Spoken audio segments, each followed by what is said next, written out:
to the wonderful world of dodgy movies and TV. I am your host, movie and TV Mistress. As promised, I watched a Spanish film called Wild Tales.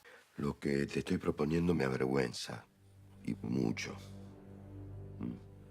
Pero nos conocemos desde hace años y siento que tenemos esta confianza.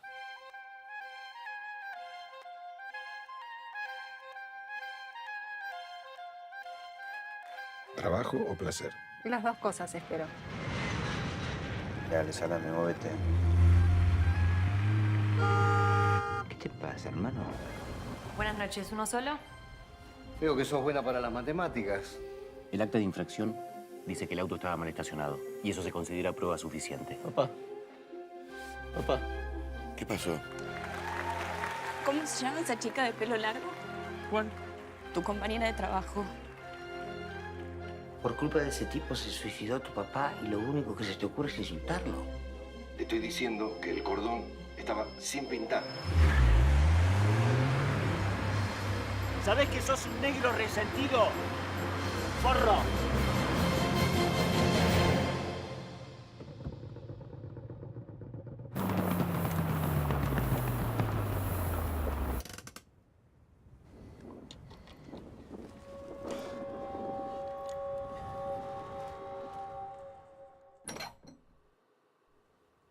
Fílmame esto, Néstor. ¡Para!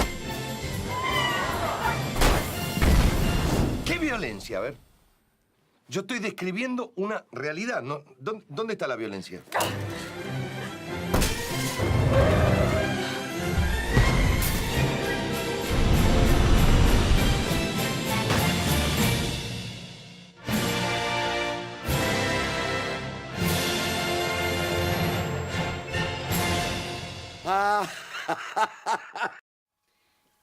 It's not really a dodgy film, actually, and I'll explain. It's a Oscar-nominated and BAFTA award-winning Spanish film. The dodgy part comes from the fact it's a portmanteau or an anthology movie. It's usually, when it comes to portmanteaus or anthology movies, you get 4, maybe 5 stories written by different people, directed by different people, and 1, maybe 2, but usually at the very least one of the stories isn't very good. Think Body Bags, there's always a bad one in that. Let me think. 4 Rooms. The first story, in my opinion, is not the best. Yes.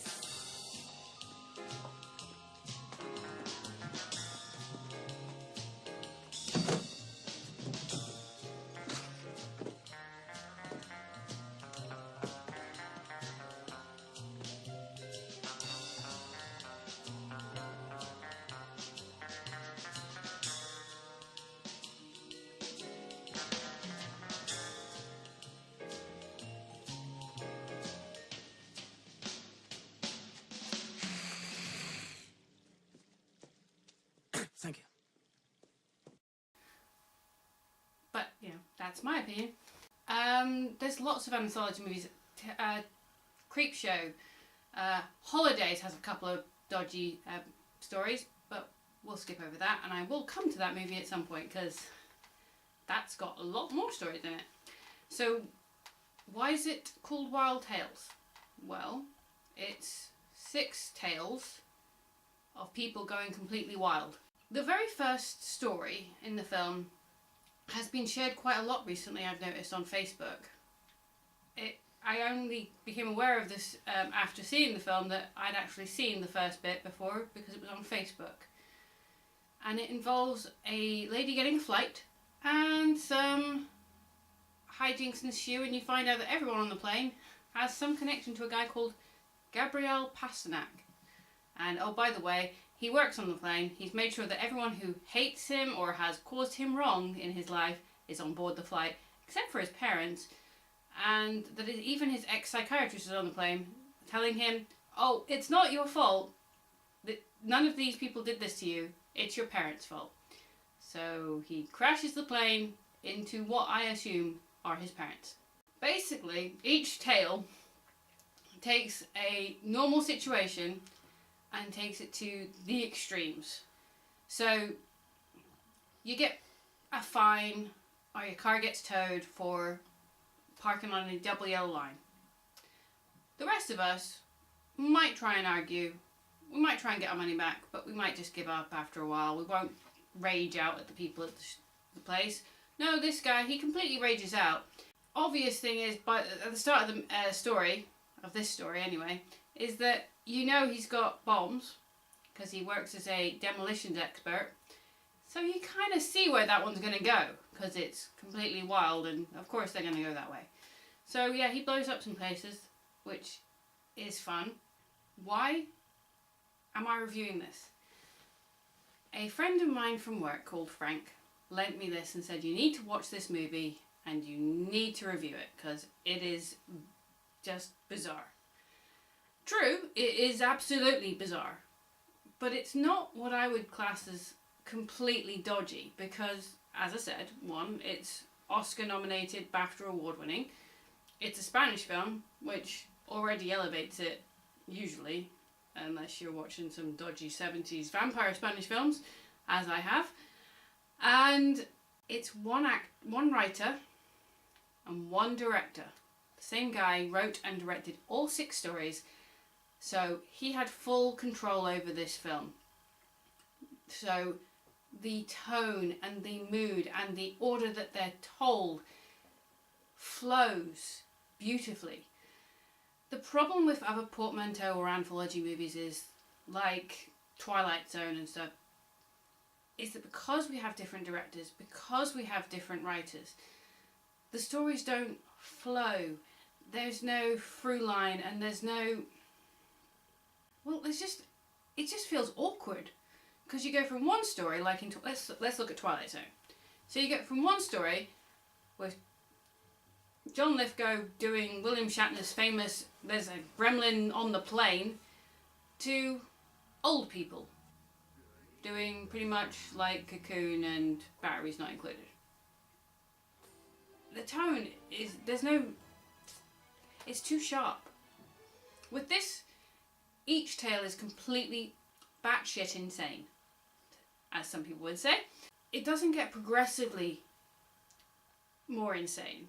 They're all insane in their own way. I love the fact that in the 4th story, the guy who blows up the company that keeps towing and fining him for parking, not even on yellow lines,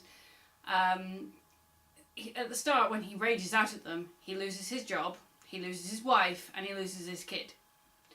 By the end of the story, after blowing up this place, he's in prison, downer, but he's gained the respect of the general public and regained his wife and child, so win-win? If I was going to say that there was a weak one, I would say it's the 5th story. But, in my opinion, the reason that's weak is that you're focused so much on this father trying to protect his son from going to jail that the actual insane part is only briefly mentioned halfway through before they switch off a TV to hint at what's going to happen at the end of the story. So you don't see that story, and part of me wanted to learn more about that person, but I liked the way they did it. It's not the worst story, and in my opinion it is another crazy story, or wild tale as they say. These tales go to the extremes of where you would consciously stop yourself and go, nah, sorry, I don't want to go that far. But these people have nothing stopping them, so they go all out regardless of the consequences. And sometimes I feel the same way. I feel like I need to do some serious damage. And sometimes I feel like, well, I need to shoot something. But I don't. I just bite my tongue, not literally, walk away and take a deep breath or two. These people just see red and go completely batshit insane. So, in my opinion, you should see Wild Tales. Yes, it is a foreign film. Yes, it's subtitled. But that doesn't mean you can't enjoy it. Sometimes you can just enjoy the visuals. And some of these stories are almost silent.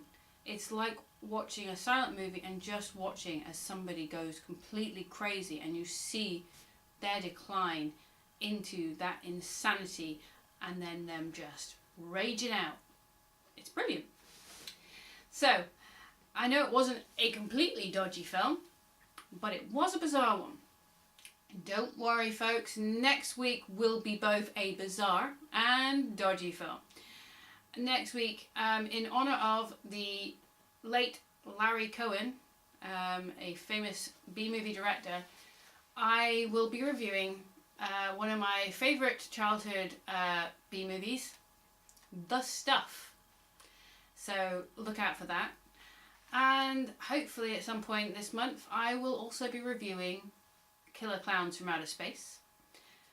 And possibly even finally getting to Howard here.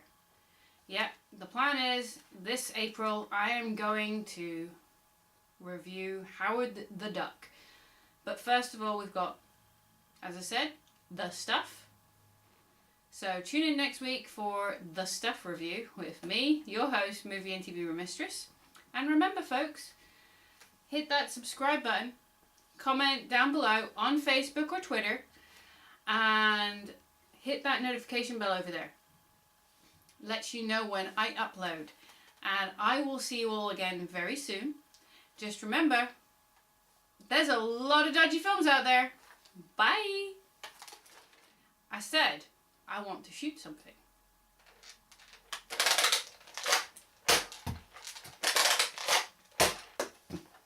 Bye!